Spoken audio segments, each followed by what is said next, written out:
Hello everyone. So today we'll be working on another refined theory crafting.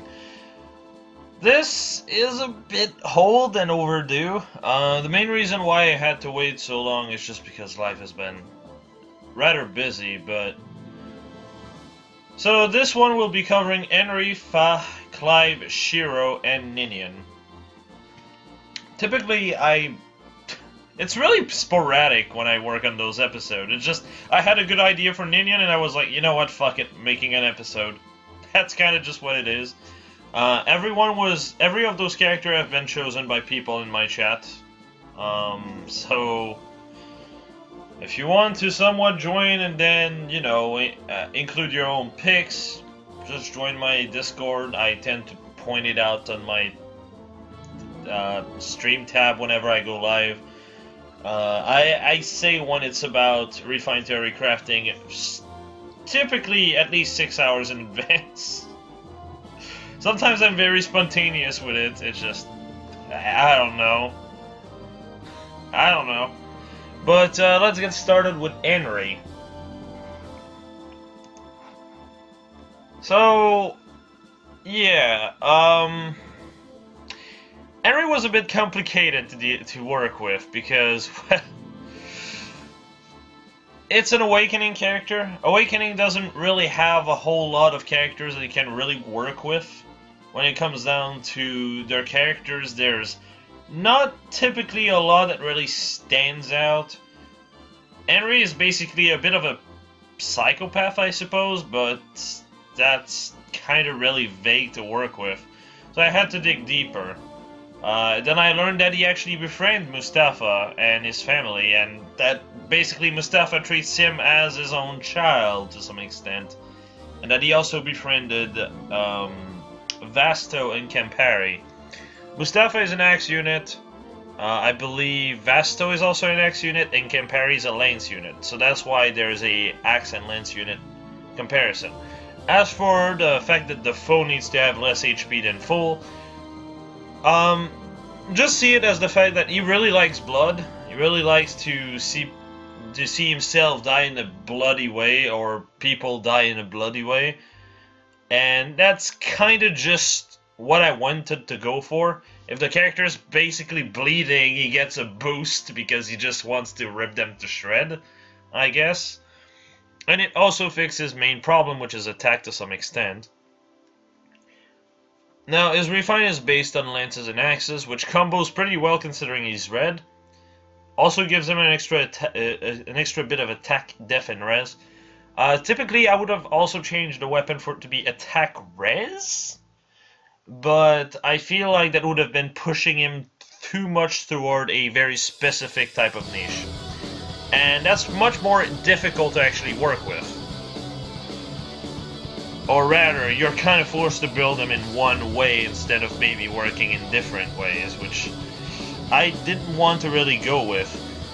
I didn't want him to also be at lower amounts of health because he wants to die in a bloody death, because that doesn't really work with the way he works as a unit.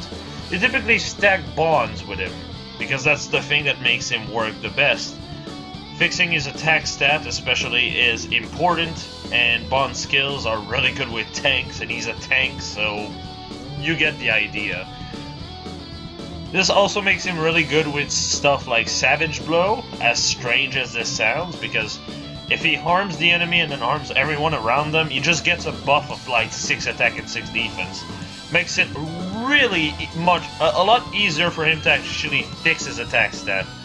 With an attack def bond and having enough lance and axes around him, while the enemy has taken damage, I do realize that's a lot of condition.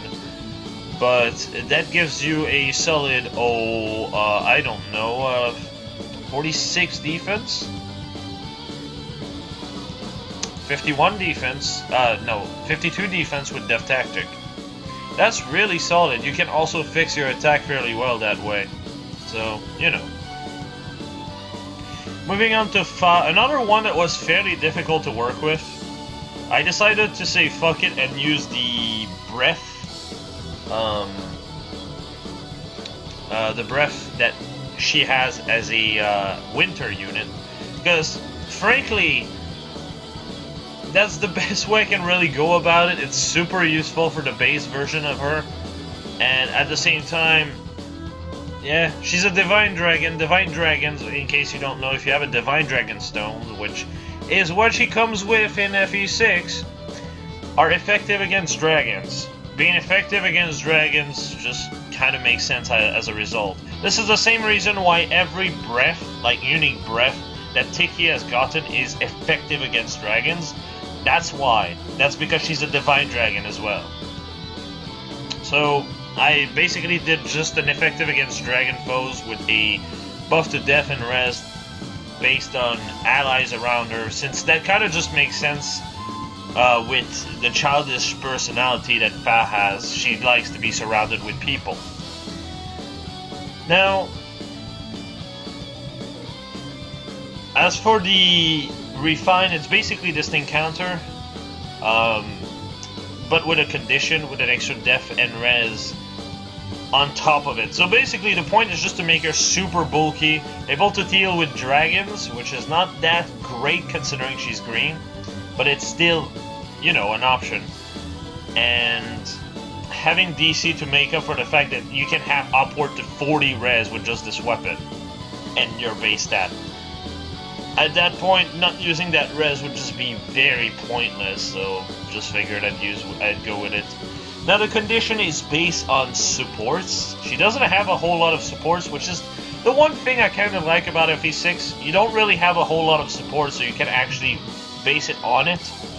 Sophia and Nime are both casters, and Sue and Igreen are both bow units, so of course that's why bow and mages are taken in consideration here. Helpin is a bard, so basically kind of the Nils of that game, except doesn't transform into dragon. So I honestly don't know how to characterize him, because I don't know him enough. I haven't played FE6 yet. So I can't really use that as a basis to work with, though. So this is as good as I can make it. Honestly, it was a massive, I don't fucking know what to do with you. But I think it turned out fairly decent. Just a lot of fucking text. Next up is Clive. Now, originally, it was just gonna be Soul, but then I realized if it's just Soul, it doesn't really help him enough. So I decided to also combo it with Clive's Lance. Clive has a more or less pref lens that he gets through DLCs. What the lens give him is Wrath Strike, Armor Crusher, and Lunge. Armor Crush is armor effective, that's why it's effective against armored units. And Wrath Strike could be just Wrath, but I didn't want it to be as broken as Wrath, so I just gave it a Wadao effect. Especially since, anyway, Soul gets him to heal himself, which would mean he would get out of Wrath range, which would just be super unsynergetic. So basically, that way he can become a fairly decent tank that can heal himself up, to some extent. To some extent, it's pretty good, but at the same, on the other hand, his stat line is what is the major limiting factor. The Soul part is obviously renewal, since that's what Soul did in Gaiden, also known as Sun. I don't fucking know. And Soul being a, you know, a heal special, I kind of wanted to make it work as Soul and Solar Brace, so if you use Soul, you can actually have bonus damage through the base weapon, so it's actually worth running Soul. And you heal for 80% of the damage you deal. So you can heal large amounts of health. Or you could run Aether and, you know, do more damage and heal by extension more. At the end of the day, it's a bit shaky, but it still works a lot better than just a fucking silver lance. So, yeah. Now, let's move on to Shiro. Now, it's kind of funny because Shiro was actually fairly easy to work with. He's the type of character that puts himself in danger, is extremely reckless. Just the fucking chapter you have to go through to get him is a fucking nightmare if you do it too late in the story. Unless you have Rescue. Rescue makes it a lot easier, honestly, but the whole point of the story is to basically that it takes more damage to deal more damage to save someone that's next to them. Now, it's based on support, but I didn't want to base it on support here because at the end of the day, he's a very friendly, sociable character. So, you know, it makes a lot more sense here. Also, you don't have the pair-up mechanic in this game, unlike in Fates. So, as long as he's within 2 space of an ally that's not at full HP, he gets more attack and speed, but loses a lot of defense and res. I kinda wanted it to be recoil damage instead, but this is also a good way to go about it, I feel like. But recoil damage could have worked as well. It just... I debated for whichever I would pick for like 10 or 20 minutes on stream, so it was not great. It was not great. I ended up settling up for a slightly better life and death, essentially, because if it was just life and death with attack death +4, that would have been just underwhelming as balls, wouldn't it? So, you know. Would just have been a worse Basilico / Solitary Blade. Moving on to Ninian, which is probably my favorite of the bunch. That was the one that actually decided me to work on this episode. So, Aenir's Glaze. For those who actually don't know what Aenir is Ninian's mother. You can only actually see her in a flashback sequence in chapter 19XX, which is left to Hector mode, but not only Hector mode, Hector hard mode. Yeah. It's referred to a place in the US version, but that's just Treehouse pulling the 4-kid shenanigan, because in actual reality, Aenir is a character in the Japanese version. And I don't give a shit about the garbage localization Treehouse put out. I care about what the game is saying at base, instead of them changing things around for the sake of changing things around. That's just dumb to me. But Treehouse aside, the point is Aenir is her mom, so I wanted to base her breath on her mom. I based the base effect on what dance skill should have been like. Just obviously, instead of being Def +5 and Res +5, it should have been just one stat. But like, it should buff the unit and unit around them.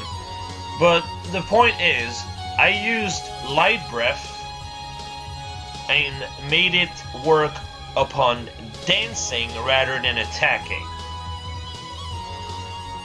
It's much better that way. Because Light Breath, if you attack with Light Breath on enemy phase, you have no stat gained. Because unless you get hit for a second time, the second fight will have extra stats. But when it gets to be your turn, you get nothing. The buff just disappears. Because the turn itself is over. Because you move from enemy phase turn 4 to player phase turn 5. And it only works until the end of the turn, so... Welcome to stupidity, right? So, I wanted it to be a breath type. Now, the refine is a bit controversial, I'll admit. But I just want to say one thing.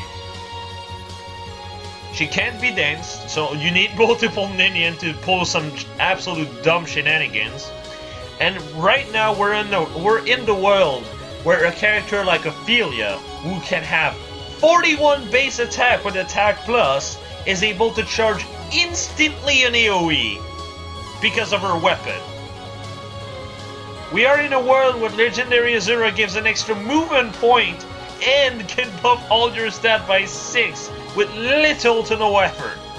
So I think this is fine. This is a +5 to 2 stats. The easiest stats to acquire as Def and Rest Tactic are Seals. Rest Tactic even more so because it's in the pool. Death Tactic is, you know, on leg guard on top of it. So I feel like it's fairly balanced. Especially considering her amazing 24 base attack. So yeah, I based it on Nini's Grace, which buffs Def and Res by 10 for one full turn. And Thor's Higher, which is another thing like Nini's Grace, which boosts crit. She gets also 2 more, one of which boosts dodge, and another one which boosts attack. I didn't want to actually fuck with it, but I mean, could have been also the same thing as the base effect, plus 5, but for attack for the unit and unit around them. But I felt like a charge would have actually made her unique, instead of just being a stat buffing tool. Because we have so many units that are stat buffing tools. Especially since Titania can do the same without wasting a turn. Yeah. So, that's not. That's why I ended up making a special charge instead. So, yeah. That's basically it. Pretty short. I tried to keep it at 5 unit because if I go too fast, I'm going to run out of unit to give a refine to, so, you know. Anyway, have a nice one, y'all. I'm gonna see you later or in the comments. See ya.